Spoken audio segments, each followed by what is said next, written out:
Hi, it's Alaska Granny. Preppers, it's time to get serious. I know we've had the holidays, we've had winter time, we've had a lot on our minds, and maybe we've gotten off track of really being prepared on a day-to-day basis, that we don't think about it so much. Maybe you're feeling better about the way the world is going. But we don't want to become lackadaisical and forget that prepping is a lifestyle. We want to do a little bit at a time, and so that we keep on the top of our game so that we're ready for something to happen. And if nothing happens, that's great. Life is going smoothly, and that's what we want. So that even if something does happen, because we've prepared, things can still go along pretty normally. So if you've been making and gathering a food stockpile, it's time to really look those things over. Look at the outdated foods. Maybe you need to purge them or use them. Have you looked and you found a can of soup that maybe is out of date? It doesn't mean it isn't still good to eat, but you don't want to just leave it in there. You paid good money for that food. Go ahead and plan to have it for lunch. Serve it with some crackers. Rotate those foods. If it's something you're never going to eat and it's still not past the best by use by sell by date, you can donate it. But food pantries and things, they won't take expired food anymore. They used to, but now they don't.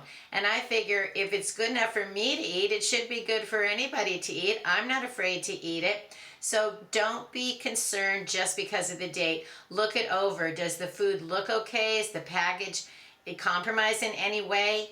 If you see anything leaking, greasy, bulging, then you want to throw it out. But you can go ahead and open it and see how it looks, and probably it's going to be fine. But if you have any doubt at all, throw it out. So go ahead, go through that food, and maybe you'll find something that you can put together and make meals to keep your foods rotated. Maybe you have a package of some spicy meat and some nacho cheese sauce and tortillas. They might even be some in your refrigerator that are the soft shelled ones. I can put these together and make a meal by rotating through these foods in my pantry. These foods have been in there for a while. They're still good to eat, so it's time to rotate them and then replace them with something that is fresher so that you continue to have the freshest foods possible. Don't just use up the food. Make sure you're also making a plan to replace it, whether you replace it with the exact same food or something new, better, and different. That's up to you, but make sure that you're constantly putting a little bit aside. But then you need to use, rotate, and replace that food so you continue to have a nice supply. Then take an inventory of the foods that you do have. Do you have some foods that are just open and eat so that in an emergency you have foods that don't require any cooking at all? Do you have foods that you could put a few cups of water with it or add a few cans of foods together and make a meal? That's a great idea, to have lots of that food on hand as well, so that when you come home and you're tired, you can whip up a meal. You don't have to start doing drive-through dining or takeout or ordering foods because you're too tired and you don't have any imagination left. You can reach into your pantry and get some of those meals. And that's going to save you money and make you happy in the long run, that you didn't have to then charge up your credit card or dip into your cash, that you already have spent money, you have food, and you can serve it to your family. Next, think about the longest lasting foods. Maybe it's time to think about actually buying some of the food that's already put aside for you. You can find Augason Farms or food from the Mormon or the LDS Church. They've already packaged foods to last the longest. Then you don't have to figure out how to freeze dry it, dehydrate it. You don't have to find buckets and Mylar bags and all of that stuff. That's good to do those things, but sometimes we don't have the time and we don't have the full knowledge that we could be doing it the best of our ability, and you can pick up food that's already designed to last the long term. And then guess what? Anytime you need it, you can still go to your pantry and get some of that food out, and you can still rotate it and use it. You can still go ahead and use that food because you've already have it on hand. So for example, I have the bell peppers, and it says right on here, they can last for 25 years. I don't have to worry about having some green and red peppers if I want some in a recipe. Once you open the can, though, you need to use it within a year. But go ahead and maybe pick up a few cans of fruits and vegetables.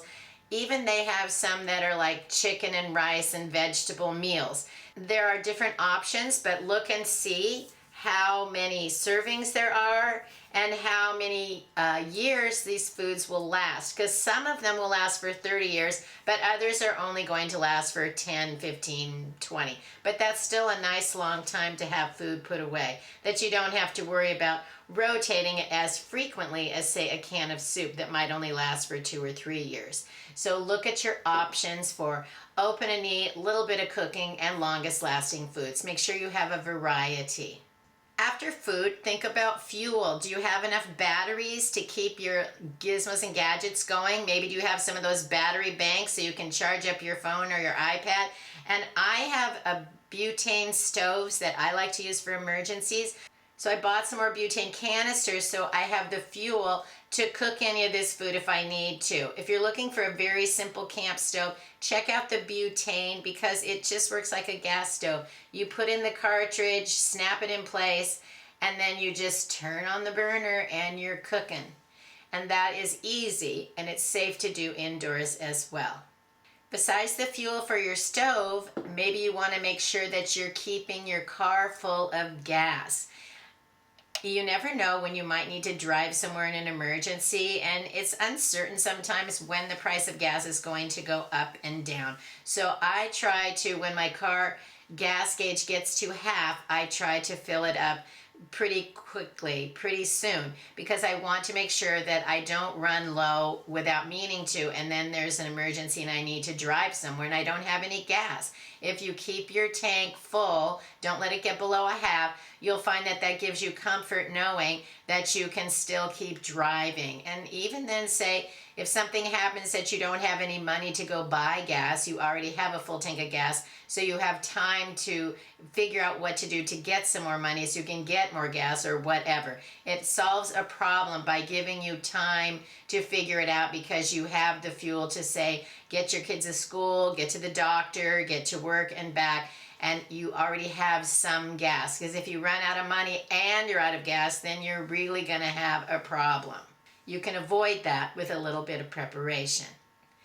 Have you put together your important papers? You want to have copies of your identification, copies of your insurance, copies of your banking statements, maybe even a copy of your tax return.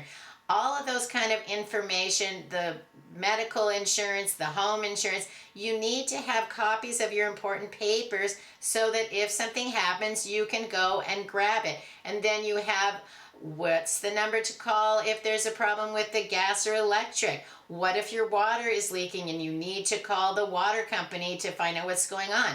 Then you'll have that information available.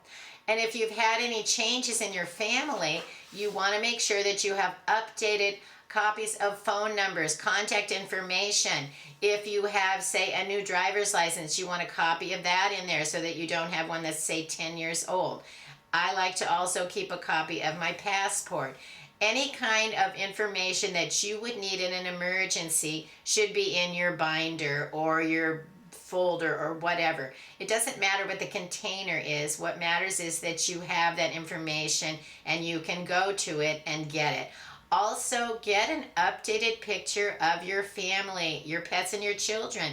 If something happens, you need to be able to show a picture. This is the dog I'm looking for. These are the children that didn't come home today. And if all you have is a 5-year-old picture of your children, it doesn't look like them anymore. People then are looking for a 2-year-old rather than a 7-year-old. So you don't want anything to ever happen that you need that. But if it does, then you are prepared.